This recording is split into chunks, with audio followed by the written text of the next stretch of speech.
예, 이번 시간에는 앞에서 살펴봤던 그 독립변수가 한 개인 경우보다 독립변수가 두 개인 경우는 그러면 어떻게 분석해야 되는가에 대해서 알아보도록 하겠습니다.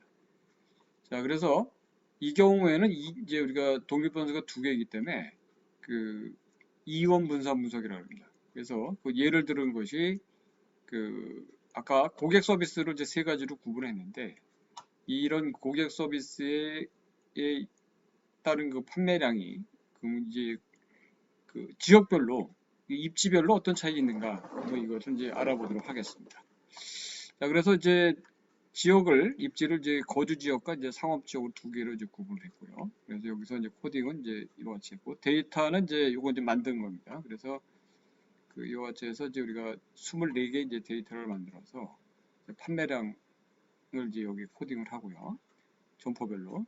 그다음에 이제 고객 서비스 유형을 이제 여기다 표시를 해주고 그다음에 이제 입지 이렇게 해서 이제 표시를 해줍니다. 그래서 요거를 그 이렇게 해서 코딩을 한 상태에서 여러분들이 이제 분석을 하면 되겠습니다. 자, 그럼 SPS로 들어가서 코딩한 결과를 보면 이제 이렇습니다. 그래서 자, 이 경우는 어떻게 이제 분석을 해야 되냐? 여러분 이제 분석에 가서요. 그래서 아까는 평균 비교를 이제 이론 배치 분석 여기서 했는데 이제 이 경우 했는데 이제 일반 선형 모형이라고 해서 일별량 이제 분석을 시작합니다. 이걸 클릭을 하면 여기서 일별량이라는 거는 판매량이라는 그 종속 변수가 하나이기 때문에 그렇습니다. 그래서 판매량의 종속 변수를 이제 종속 변수에 이제 판매량을 클릭해서 놓고요. 그다음에 여기 고정량의 픽스도 해서 두 개를 이렇게 그 자, 여기서 이제 여러분이 봐야 될 게 이제 그 이제 옵션입니다. 옵션을 보면 그 기술 통계 효과 크기 동질수 검증을 놓고요. 클릭. 그다음에 여기서 이제 보아야 될 게 도표를 한번 보고요. 도표를 보면 그 이제 수평축과 이제 선구분 이제 이걸 해야 되는데 이것은 이렇게 수평축에는 이제 고객 서비스용을 놓고 선구분은 이제 그 입지를 해서 추가를 클릭합니다.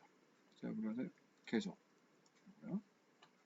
자, 그리고 나서 이제 사후 분석을 하는데 이 사후 분석은 뭐 하는 거냐? 아까 우리가 그 이론 분석 분석했던 거 마찬가지로 그 고객 서비스 유형의 세 개 집단이기 때문에 이제 우리가 그 사후 검증할 수 있고요. 아까 똑같이 이제 실패를 누릅니다. 클릭해서 이제 계속해서 해서 여기서 이제 그 확인을 누르면 됩니다.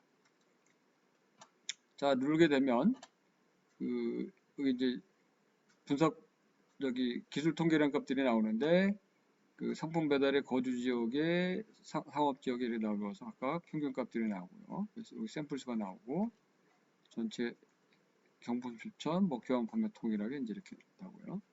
총 이제 전체가 24개고요. 거주 지역은 15, 상업 지역에 9. 그래서 이제 우리가 볼 수 있습니다.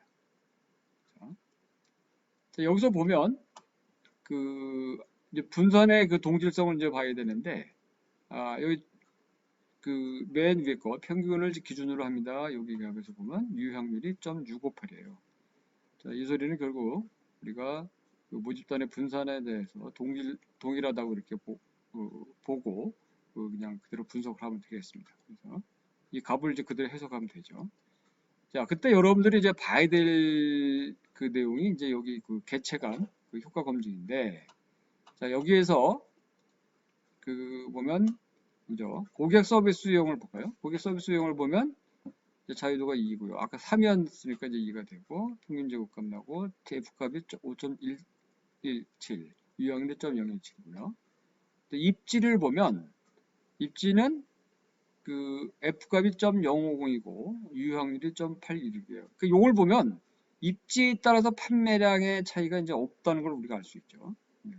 그리고 그다음에 고객 서비스 유형과 입지에 보면 이제 그 13. F값이 13.35이고 유효확률이 이제 0.00이니까 그 고객 서비스 유형과 이제 입지의 그런 상호작용에 따라서 판매량의 차이가 있다는 것을 우리가 이제 여기서 볼 수가 있습니다. 자, 이걸 어떻게 이제 보느냐? 사고검증 아까 했던 거랑 이제 동일하고요.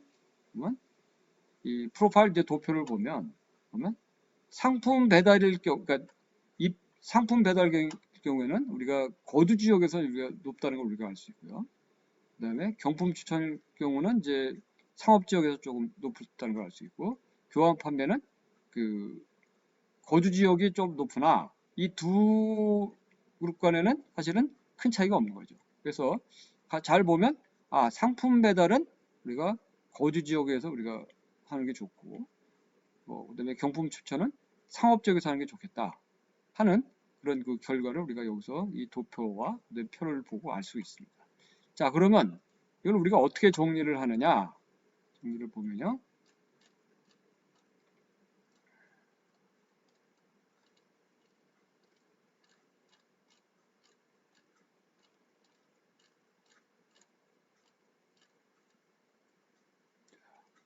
자, 그래서 표는 이제 이렇게 해서 아까 나왔던 그 F값이 나와 있는 값들을 이런 식으로 해서 우리가 표를 정리를 하고요. 그 다음에 그 그림은 아까 이제 그걸 이제 그대로 해서 이렇게 설명하는데, 아까 얘기한 대로 이거는 이제 엑셀에 넣고 하면 더 훨씬 더 이쁘게 그릴 수가 있고, 줄도 이게 이제 없앨 수가 있습니다. 그래서 상태로 본다면 아까 해석한 대로 거주 지역에서는 이제 그 상품 배달을 하는 게 더 좋고요. 그다음에 그 상업 지역에서는 이제 경품 추천을 통해서 우리가 판매량을 늘릴 수 있다 하는 걸 우리가 예측할 수가 있습니다. 그래서 여기 아재에서 우리가 그 본다 그러면 이제 우리가 사실은 이제 아까 앞에서 가설 얘기는 안 했는데 그 가설 같은 경우는 이제 이게 H0는 이제 규모 가설이고 이건 이제 HN의 대립 가설입니다. 가설은 이와 같이 하는데, 자, 그렇다 그러면 고객 서비스 유형별로 판매량은 이제 차이가 있다고 아까 나왔죠. 그런데 이거는 이제 채택이 됐고, 지역별로 판매량 차이가 있을 것이 이거는 이제 채택이 안 됐죠. 그러면 이게 이제 규모 가설이 채택이 된 겁니다. 우리가 굉장히 이제 이렇게 헷갈릴 수가 있는데 0.05면 유형률이 0.05보다 작다. 그러면 대립 가설은 채택이 안 됐고, 그 0.05보다 그 유형률이 작다 그러면 이제 대립 가설은 채택이고, 크다 그러면 채택이 안 됐다. 이렇게 이해하면 됩니다. 그래서 이 고객 서비스 유형별로 지역 유형별 또 지역별 상호작용 효과는 있을 것이다. 그건 있는 거죠. 있는데 이제 어디서 되냐면 그래서 본 것처럼 이 경우를 본다 그러면 상품 배달의 경우하고 그다음에 경품 추천일 경우는 이제 입지별로 그런 차이를 우리가 눈에 볼 수 있습니다. 자, 그래서 마케터가 이제 아까 얘기대로 거주지역에서는 이제 상품 배달의 정책을 취할 수가 있고, 더 하는 게 매출을 올릴 수가 있죠. 물론 이게 두 개를 이제 마케터의 의사결정에 그런 그 선호도에 따라서 다른데, 뭐 두 개를 뭐 결합할 수도 있어요. 그 다음에 이제 경품 추천할 경우는 이제 그 거주지역보다는 이제 상업적, 월등히 차이가 나니까 이때는 상업적에서 이제 경품 추천을 통해서 고객들을 더 유인하는 이런 방법을 취하는 게 더 좋겠다 하는 그런 결론을 내릴 수 있습니다. 자, 그래서 이 시간에는 그 독립 변수가 두 개인 경우에 그런 그 분석하는 그 이온 분산 분석에 대해 알아봤습니다.